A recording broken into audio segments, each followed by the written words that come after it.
오늘 여러분과 함께 주일을 맞이하면서 하나님의 은혜를 나누며 또 하나님을 찬미하게 되는 것을 대단히 기쁘게 생각합니다. 처음으로 저를 만나신 분도 있기 때문에 잠깐 자기소개를 하도록 하겠습니다. 저는 이세 목사입니다. 해방 후에 제일당 기독교가 재건 시작했을 때에 일대 목사된 한 분의 그 아들이 되겠습니다. 저의 형님은 동경교회 박헌승 장로라고 세상 떠났지만은 이제 봉사를 했습니다. 저는 동경신학대학을 들어갔을 때 처음에 이다밭이 가까운데 하숙하고 있으면서 약 반년 동안 이 교회에 다녔습니다.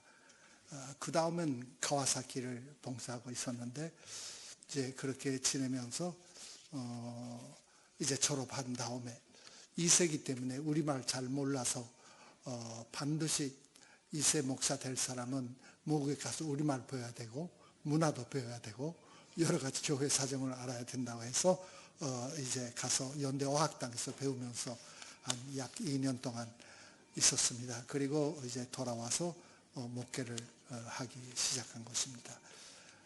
이제 이 자리에 서는 거는 이제 주일 동경교회에서 설교하는 건 여러 번 있습니다만은 오래간만에 여기에 단에 서게 됐습니다. 저는 동경신학대학에서 이제 약 25년 동안 한국 사람으로서는 아마 처음일 것입니다. 가르쳤다가 작년 3월에 은퇴되고 또 제일당 기독교 목사로서도 약 수년 전에 몇 년 전에 은퇴를 해서 이제 은퇴 생활을 하는 중에 있습니다.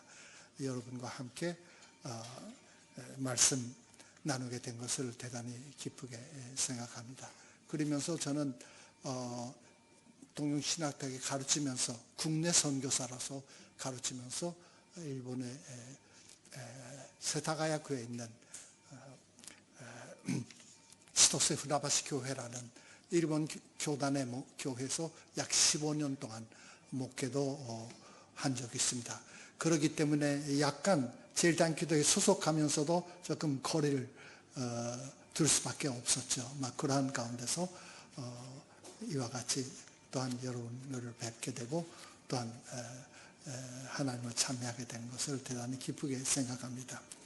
이제 오늘 주어진 구약성경, 신약성경 말씀 따라서 함께 은혜를 나누고자 합니다. 신년도 4월 중순에 지나가면서 사회에서는 활기 있는 새로운 걸음을 시작하고 있습니다. 또 교회 학교에 다니는 어린 아이들도 위에 반에 들어가서 말씀을 배우고 또한 찬송가를 배우면서 신선한 기분으로 예배를 드리고 있는 줄 압니다. 활기찬 이 걸음은 인간의 세계뿐만 아니라 자연 세계도 보입니다. 봄의 바람에 흔들리는 실록의 나무들, 그리고 화창하게 피는 꽃들, 그리고 새소리, 또 흙 속에서 얼굴을 내면서 활발하게 기어다니는 곤충, 벌레들도 있고, 이런 것들 다 하나님의 창조하신 아름다운 세계의 생명을 나타내고 있고 희망이 있는 장래를 약속하고 있는 것 같이 보입니다. 그러나 또 한편에서는 이와 같은 힘과 생명이 넘치는 삶과는 달리 아직도 겨울과 같은 어려움 속에서 벗어나지 못하고 있는 상황들을 또 사회들을 우리들은 가끔 보게 됩니다. 지금 봄을 맞이하고 있으면서도 활기가 아니라 무기력에 빠지고 있으며 또한 희망이 아니라 실망을 안고 있으며 의욕이 사라지고 후퇴할 수밖에 없는 상황에 있을 수가 있습니다. 더 나아가서는 건강이 아니라 병을 앓고 있으며 재생이 아니라 파괴된 자연 세계가 있으며 또 인간 세계가 있습니다.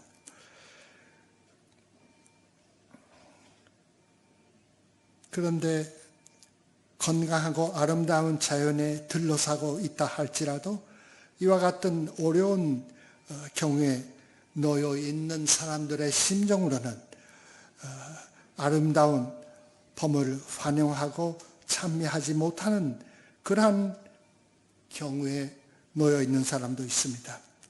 옛날 사람들도 가끔 아름다운 자연과 또한 불안한 인간의 심정의 미묘한 이 차이를 느끼고 살고 있었습니다.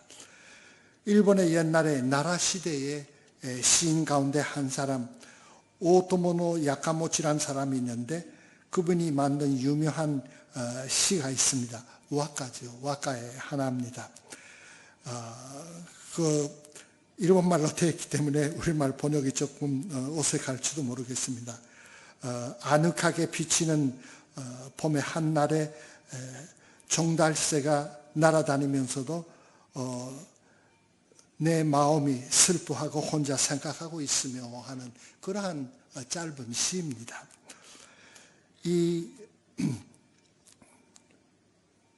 야카모치라는 사람은 꿈에서도 보았던 나라현의 나라, 옛날의 도시입니다마는 거기에 다시 돌아갔습니다마는 날이 갈수록 깊어지는 우울한 심정을 견디면서도 이제 다시 나라에서 두 번째 봄을 맞이하고 있었습니다. 혼자 고독하게 슬퍼 침체 상태에 있는 그의 마음이 이 시에 뚜렷하게 나타나고 있다고 볼 수가 있습니다. 그런데 여기서 성경 말씀은 사람의 실망의 밑바닥에서 희망이 넘치는 봄으로 바꾸는 그러한 길을 알려주고 있습니다. 그것은 죽음에서 부활하신 예수 그리스도이십니다.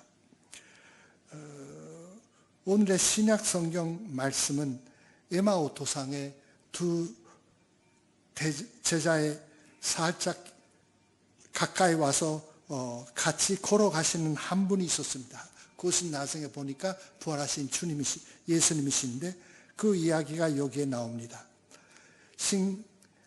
공동번역, 일본말로 번역된 공동번역에서는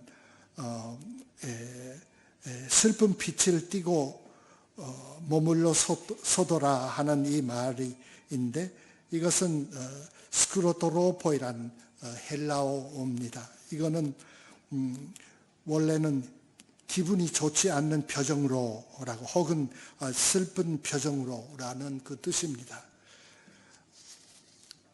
슬픈 얼굴을 하면서라고 하는 것이 원래의 그 언어의 뜻입니다. 그런데 이 두 사람의 슬픔과 실망은 보통이 아니었습니다.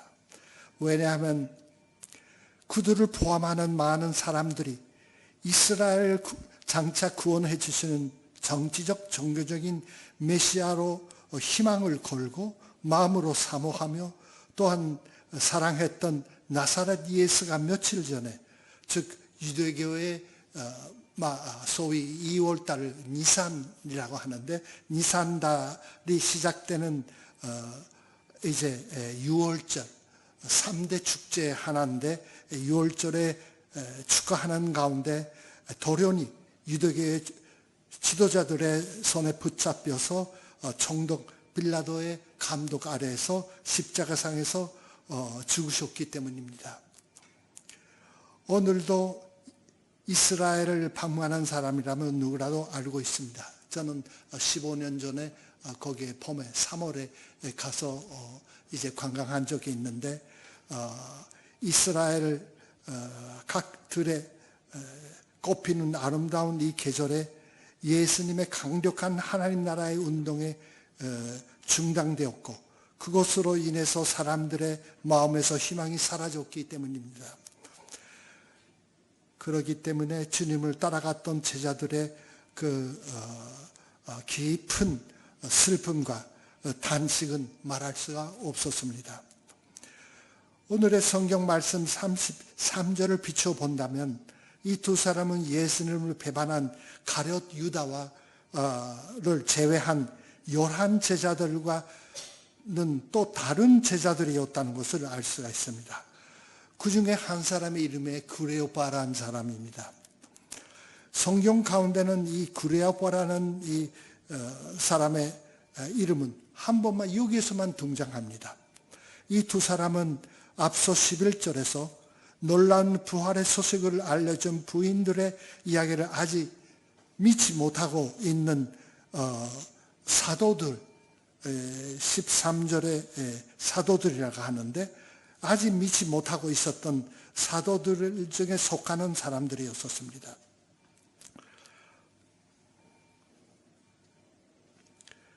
그런데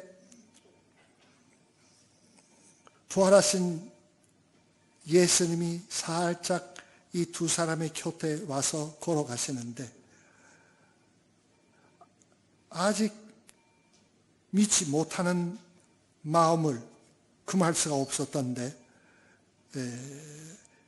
그러나 부인들한테서 들었던 부활의 소식, 소문에 대해서 약간의 희망을 걸고 있었습니다. 뭔가 있었을 것이다.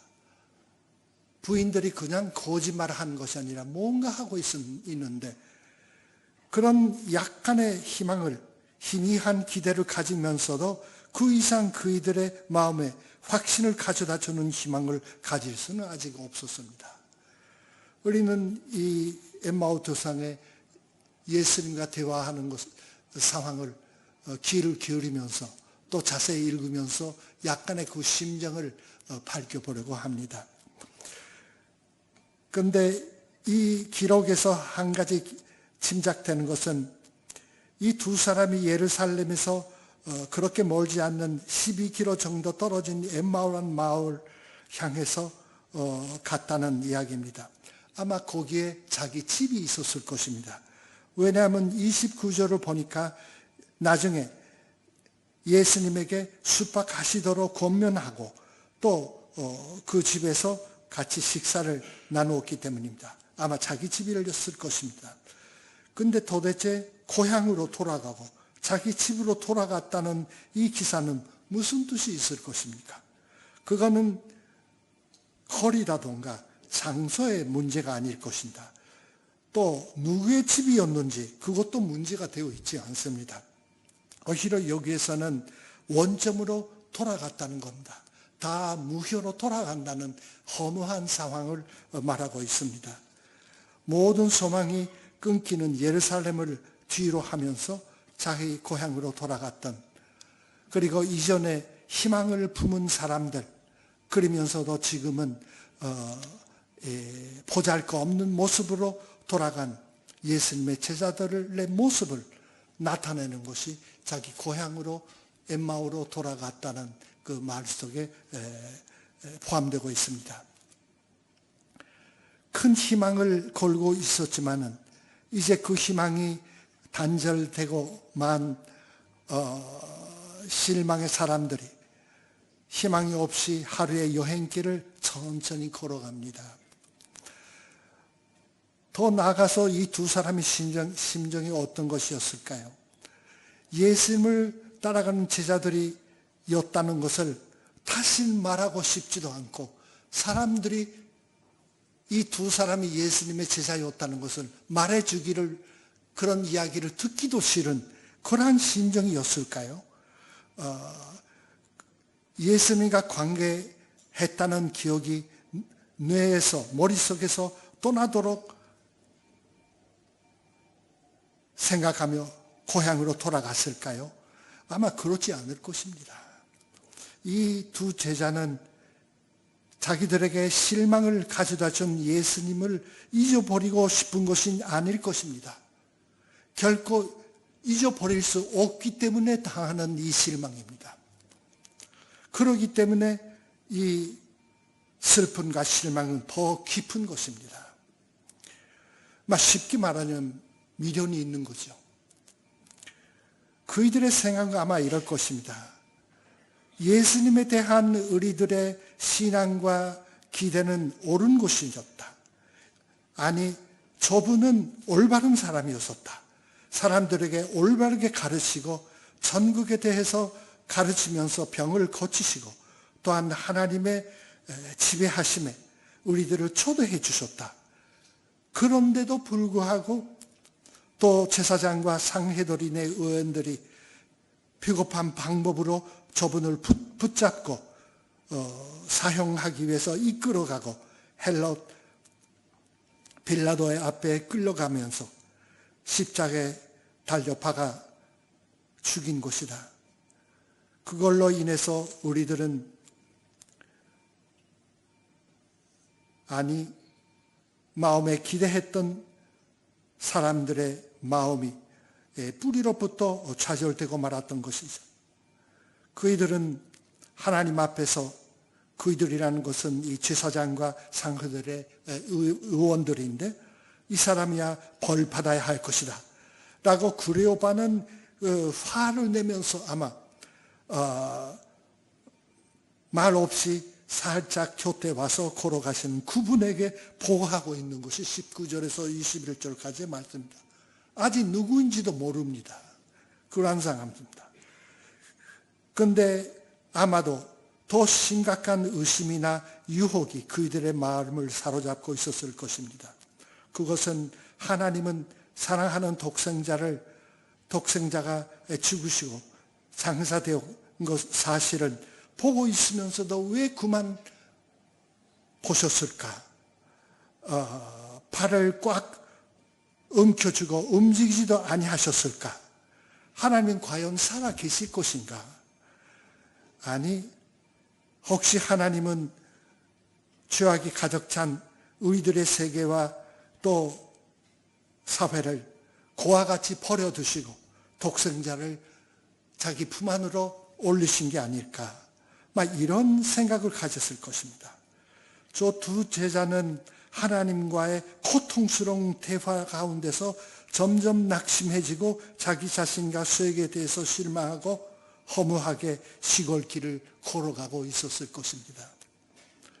이 심각한 의심에서 생기는 허무한 마음, 소위 이제 허무주의, 니힐리즘이라고 하죠.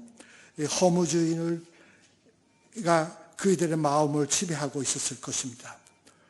그런데 여기서 제가 생각하는 것은 하나님의 아픔의 신학, 카미노 이타미노 신학이라는 책을 쓴 유명한 일본 신학자가 있습니다. 키타모리 카즈오라는 사람입니다. 세계 여러 나라 말로 번역됐고 우리말로도 번역되고 있습니다. 그분이 동경신학대학에서 교수를 하면서 치토세 후나바시 교회에서 약 40년 넘도록 목회하신 분이었습니다. 제가 그 몇 대 후에 후임 목사가 되어서 15년 동안 목회를 했었는데 키타모리 가조 목사가 구약 신약 여러 권 20몇 권 정도 설교집을 쓰셨는데 거기에서 흥미있는 이야기를 했습니다. 일반 사람 그 가운데 욥기에 쓰신 책 가운데 하신 말씀입니다. 욥기 여러분 아시죠? 의로운 분인데 사람이었는데 하나님 앞에 큰 시련을 받았던 이쪽 욥의 이야기입니다.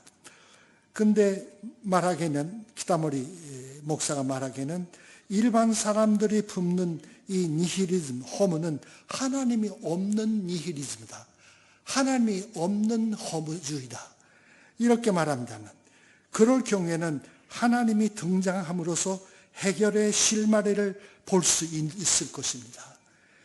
그런데 욥이 당한 고통스러운 이 니힐리즘은 하나님 앞에 있어서의 니힐리즘이다. 하나님 앞에 당하는 니힐리즘이다. 이렇게 말했습니다. 허물을 극복해 주실 바로 하나님을 만남으로써 오히려 이 허무가 깊어지는 것이다. 저는 이 이야기를 설교집 가운데서 들으면서 바로 엠마오 도상의 제자들을 마음을 지배한 허무의 깊이는 바로 이것이 아닐까. 하나님 앞에서의 허무다. 더 나아가서 말씀드리면 예수님 마음으로 사모했던 제자들이었기 때문에 생기는 회의심이고 허무입니다. 우리들은 이 사태를 남의 이야기같이 흘려버릴 수가 없습니다. 우리들 한 사람 한 사람은 지금 여기에서 예수님을 믿고 따라가는 작은 제자들이고 크리스찬이라서 자각하고 있습니다. 그러나 그와 같은 우리들이 이기 때문에 인생의 에마오 도상에서 사방이 막혀 있을 징용에 놓일 때 하나님이 아무 대답도 안 해주시고 침묵하고 계신다고 느껴져서 깊은 의심, 체념, 허무감에 사로잡히고 있는 것입니다. 친구들도, 가정도, 아니 하나님도 우리를 버려두시고 이제 기도할 수도 없는 시련을 당할 때가 있는 것입니다. 그럴 때 우리들을 실망, 절망 속에서 구출해 줄 한 가지 길이 있습니다. 한 가지만 길이 있습니다. 그것은 모든 소망을 끊어버리는 죽음조차 결정적으로 극복하시고 부활하신 예수님 스스로가 가까이 다가오시는 것입니다. 거기에서 희망이 있을 것입니다. 가까이 다가오시는 발소리를 또 두 제자는 느껴졌을 것입니다. 그분이 살짝 그이들을 곁에 와서 그이들의 마음속에 있는 슬픈 사건의 추억들을 이제 들으려고 질문하시고 또 귀를 기울여 드신 것입니다. 그래서 그이들은 그분이 물어보시기 때문에 최근에 일어났던 사건들을 하나씩 이야기하기 시작했습니다. 이 동행자는 피 흘리시고 십자가에 상해서 마지막에 외치시면서 나의 하나님 왜 나를 버리셨나이까 라고 하면서 우리들의 모든 궁핍함과 죄를 혼자 지니시고 외치시고 승을 거두신 바로 그분입니다. 그분이 이제 죽음과 죄에 승리하셔서 제자들의 탄식을 잘 귀를 기울이셔서 들어주시는 바로 그분입니다. 그런데 부활하신 주님은 마지막까지 조용히 이야기를 듣고 동정해 주시는 것뿐만 아닙니다. 여러분, 동정은 물론 필요하죠. 상담할 때 카운슬링 하는 자가 가장 중요한 것은 좋은 아드바이스를 하는 것이나 그 사람의 이야기를 잘 들어주는 것이 중요한 것인데 가만히 들어주는 것만 가지고서는 그 의심 혹은 허무에서 구출해 줄 수는 힘은 될 수가 없습니다. 그것이 아니라 구약 시대로부터 선지자를 통해서 언급되는 하나님의 위대하신 일관된 구원의 계획을 깨닫게 하시고 그이들에게 고난과 십자가의 지금을 겪고 부활하신 주님께서 지금 여기에서 그이들의 곁에 와서 걸어가시는 것을 깨닫게 하시고 구약 성경을 풀어주셨습니다. 하나님의 숨은 신기한 지혜로 말미암아 진행시키는 하나님의 계획에 대한 확신을 지금 풀어주시는 예수님 스스로 확신하고 계셨습니다. 그렇기 때문에 지금 걸어가는 이 두 사람에게 대해서 이제 깨닫지 못하고 마음이 둔한 사람들이라 라고 생각하시면서 어리석은 자들아 라고 이제 말씀하셨습니다. 그렇게 하신 다음에 강력하게 성경 말씀 구약으로부터 예언됐던 이야기를 이제 풀기 시작하는 것입니다. 그것은 오늘날의 예배를 드리고 있는 우리들에 비추면 어떻게 생각해 볼 수가 있습니다. 그것은 성경을 풀어가는 설교를 말합니다. 그거를 또 들으려고 하는 것을 의미합니다. 그것은 더 나아가서는 성경의 올바른 해명 없이는 우리는 부활의 주님을 만날 수가 없고 그분을 굳게 믿고 그분으로 인해서 회인과 허무에서 구출될 길도 없다는 것을 의미하는 것이 아니겠습니까? 분명히 이 엠마오의 이야기 가운데서 이 두 제자는 이 동행하는 사람, 동반하는 사람이 누구인지 아직 깨닫지 못하고 있습니다. 그러나 나중에 32절에 나오지만은 그분이 풀어주는 이야기를 들을 때 뭔가 마음이 뜨거워졌다고 말합니다. 이 32절에 나중에 나옵니다. 또 한 가지 중요한 것은 엠마오의 길을 마치고 저녁 때 되어서 이 두 사람이 자기 집안으로 같이 옆에 온 그분에게 들어오십시오. 우리 집에 한밤 주무시고 가십시오. 라고 말하면서 같이 식사를 때웠을 때 그분이 빵을 드시면서 행하시는 동작, 그리고 그 찬미의 기도, 또 축복하는 모습을 들은 그 순간에 그이들의 눈이 떠서 이제 비로소 부활의 주님이라는 것을 깨닫게 되었다는 이 기록에 대해서 우리들은 생각해 볼 필요가 있습니다. 교회가 공동의 식탁을 같이 나누고 그리스도의 몸과 피를 기념하는 공동의 성찬, 지난주에 여러분 같이 식을 올리셨는데 그 성장을 축하할 때 거기에 부활의 주님이 임재하실 것을 이 초자인 이 누가는 벌써 분명히 자기가 속해 있던 교회에서 체험하고 있었습니다. 그와 같은 교회에 있어서의 그리스도의 현실, 임재하심을 누가는 우리 독자들에게, 나중에 이 기록을 읽는 이 독자들에게 알리도록 그 엠마오에서 일어났던 사건을 돌이켜서 이야기하고 있는 것입니다. 이렇게 2중 3중의 구조로 되어 있는 것이 이 누가복음의 이야기입니다. 그것은 엠마오의 도상에 있는 인간의 인생이 실망에 그치지 않고 희망으로 도달하도록 우리들을 부활의 주님과의 생명의 교제로 초대하기 위해서입니다. 저 구레오파와 또 한 사람 제자가 그 후 나중에 서둘러서 예루살렘에 올라가서 부활의 주님에 대한 뭔가 소망을 품고 있었던 시몬 베드로, 그리고 다른 제자들과 기쁨을 나누면서 교제한 이 교제가 넓어져 간 것은 이 사실은 지금도 지속하고 있다는 것은 우리들은 믿는 것입니다. 2000년 동안에 지속되고 있습니다. 그런데 28절과 29절의 흥미있는 방식, 기록하는 방법을 또 생각해 봅니다. 저녁 때 되어서 엠마오의 집에 숙박하려고 머물려고 하는 이 두 제자를 곁대를 떠나서 예수님은 혼자서 더 길을 나가려고 했었습니다. 그걸 알고서 두 사람은 그걸 막고 이제 자기 집에 유하십시오 하면서, 그래서 집안에서 식탁을 나누고 주께서 그 빵을 드시는 결과 거기에서 드디어 부활의 주님과 교제할 것이 허락된 것입니다.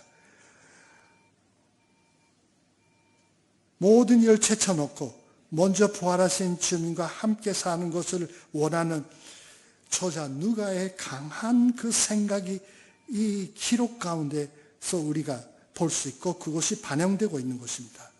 지금도 살아계시는 주 예수 그리스도가 우리들을 곁에 머물고 계시는 것은 우리들의 교회도 가장 중요한 과제로 삼아야 할 것입니다. 성경 일과에 따라서 오늘 아침에 주어진 또 한 군데의 구절이 있습니다. 구약 성경 열왕기하 7장 1절 이하입니다. 선지자 에리야의 후계자가 된 에리사라는 선지자가 활약했던 시대인데 북왕국 이스라엘의 제4대 왕 아합의 아들 요람이 에리샤에 대한 존경심과 복종심을 잃어버리고 악한 정치를 취했습니다. 그런데 그 수도였던 사마리아의 도시는 그 당시 먹을 것 없이 기아 상태에 있었습니다. 거기에 또 있었던 것은 원수된 아람의 왕 벤 아하도의 군인들이 접근해 왔습니다. 침략해 와서 오늘날로 말하자면 소위 지폐 경제는 물가 고등으로 거의 완전하게 파산되고 붕괴의 위기에 처해 있었습니다. 그때 이 도시에 살고 있던 두 부인이 먹을 거 없어서 드디어 자기들의 자식을 잡아서 먹었습니다. 구약 성경 가운데 신약 가운데 사람을 죽여서 먹었다는 이야기는 여기서밖에 없습니다. 6장 28절과 29절에 나옵니다. 이스라엘의 왕과 장로들 우왕좌왕하며 있었을 때 에리샤는 그때 왕의 정도를 향해서 놀라지 마. 내일 주께서 승리하셔서 원수를 치시고 사마리아의 성배 여러분 너희들은 많은 음식을 받을 수가 있습니다.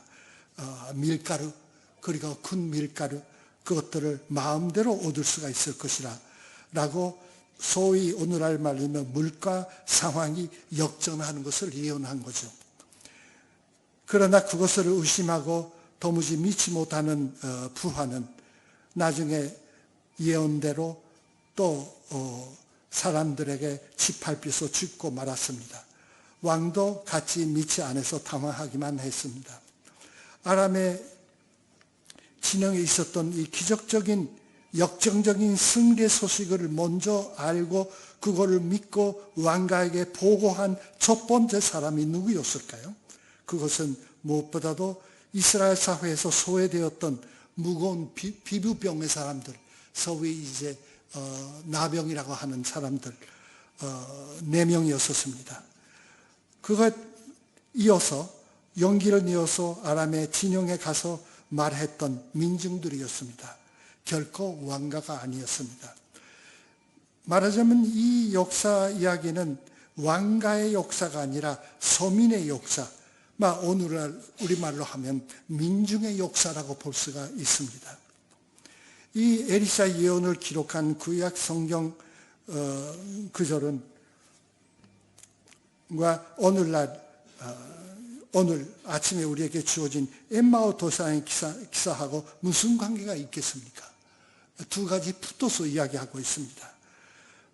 에리샤의 이야기는 엠마오의 이야기와의 예형적인 의미를 갖고 있기 때문에 예형적이라는 것은 모델이 되는 모범이 되는 하나의 씨앗이 되는 사건이 있었다는 것이죠. 누가복음 24장에 의하면 저 부활의 아침에 하나님의 역전적인 승리를 듣고 처음으로 그거를 믿고 또한 그것을 남에게 전달하는 사람은 부인들이었고 또 구레오바와 그 친구였고 또 나아가서는 한 번은 흩어져 도망갔던 11 제자들이었습니다. 결코 빌라도도 아니고 헬라도와 그 부하들도 아니었습니다. 또 유대교의 지도자들도 아니었습니다. 이것은 보잘것없는 우리들에 대한 위로가 되지 않겠습니까? 부활의 주께서 병번하고 사는 우리들을 불쌍히 여기시고 가까이 오셔서 허무에서 희망을 가져다 주는 전환시키는 희망을 주신 바로 그분입니다. 그때 우리들은 이 기쁜 소식을 전달하기 위해서 용기를 낼 수가 있겠습니다. 희망을 가지고 저 엠마오 도상을 광명을 그린 스위스의 유명한 화가 한 사람이 있습니다. 로베아토 츤더라는 사람인데 이분은 19세기 후반에 전통적인 사실화법에 따라서 자연과 성화를 그려서 활동했던 우수한 화가였습니다. 그 작품의 하나가 엠마오의 도상이라는 글입니다. 아마 보시면 여러분 아, 저 그림이구나 생각하시는 분도 적지 않을 것입니다. 이 그림에 오늘의 이 성경 구절의 메시지가 잘 나타나고 있습니다. 우리들도 신앙을 갖고 마음속에 이 이야기를 그리면서 부활하신 주님이 가까이 오셔서 살아주시는 그러한 하루를 보내주기를 간절히 바랍니다. 같이 기도하십시다. 은혜로우신 하나님 아버지, 오늘 지난주 세계교회와 함께 기뻐하면서 축하했던 성장식을 마치고 그 다음 오늘 이와 같은 말씀을 주셨습니다. 엠마오 다사양에서 있었던 여러 가지 마음, 또 거기서 나타나신 저자 누가의 생각을 생각하면서 지금도 우리 가운데 계시는 주님을 바라보면서 마지막 세상이 끝날 때까지 우리에게 희망을 주시는 주님을 따라서 살 수 있는 성도들이 되기를 간절히 바랍니다. 이 자리에 모인 온 성도들이 한 사람도 빠짐없이 은혜를 힘입을 수 있게 하여 주시옵소서. 주 예수 그리스도 이름 받들어 기도드리옵나이다. 아멘.